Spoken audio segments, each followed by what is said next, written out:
Welcome back, friends. It's Megan from A Seasonal Abode. So behind me is the kitchen garden, and as you know, we planted a perennial border in front of the kitchen garden. If you can see behind me, there is a ton of potato vine annual that I planted in this summer.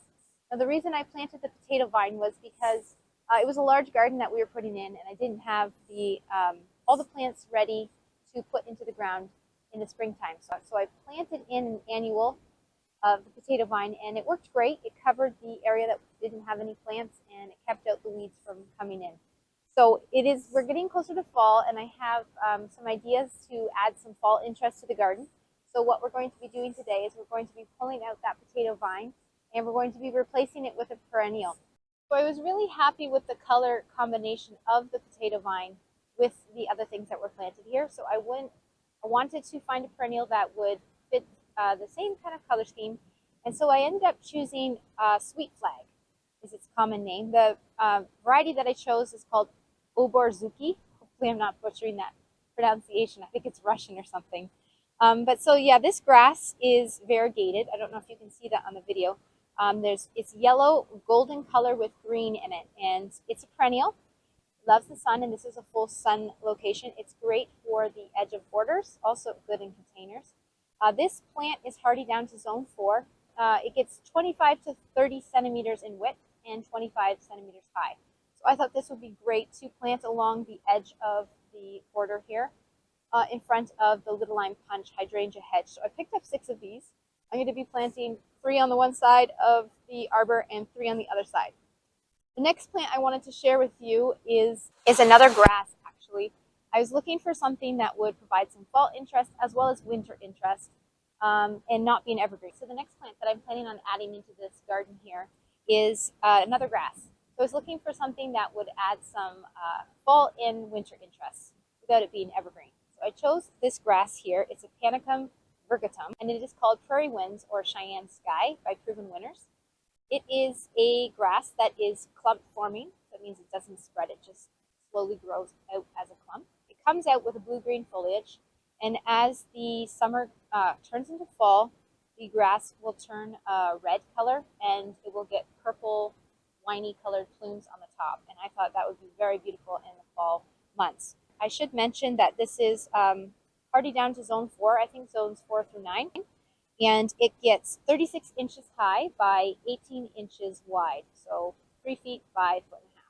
So let's get to cleaning up those beds and laying out where we plan on planting.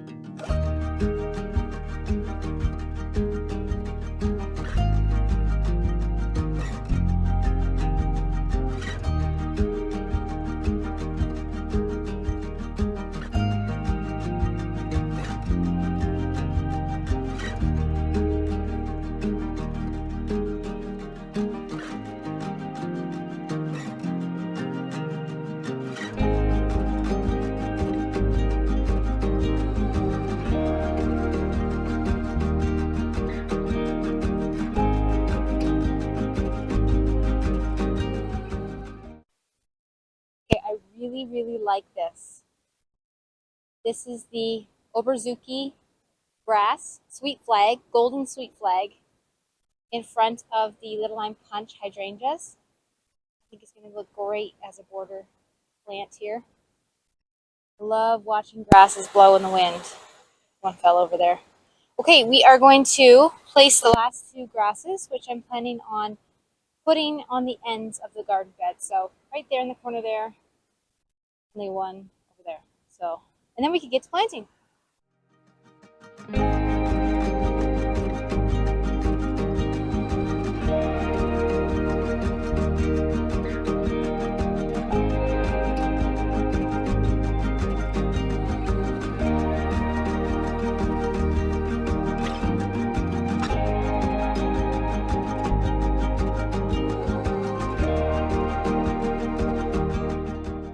So I'm super excited for this new interest we've added into the garden for fall. Now I'm gonna finish by edging the bed again around the border and watering these plants in. So before I get to the edging and watering, I just want to show you my mess here. So here's the kitchen garden. We do have a water source in the middle, and I am trying to figure out, this is like a puzzle actually, drip tubing. So we're starting to install some drip irrigation to the beds, and it's a bit of a puzzle, but I'm looking forward to a water source for these raised beds. It will really help with the consistency of the plants growing, hopefully. So I'm excited about that. And oh, there was one other thing I was going to show you. So the giant cedar hedge that we planted this spring, I just want to show you at the end of the summer how tall it is, so that in the future we can look back and, or in the future I can look back and we can see the growth of the cedar hedge. So here it is in the distance. I feel like it's already grown. I mean, the plants weren't that tall when we planted them in the spring. I'll link the video above. But these are green giant cedars, and I planted 3 here to kind of camouflage this lovely pole here from the house and the storage bin that we painted earlier this summer. So here they are. They look like they are doing very well, and I'm excited to see how quickly they grow. So as always, friends, I hope you enjoyed this visit to my garden, and sorry once again for the microphone problems. I hope to have that fixed by the next video. Until next time, friends.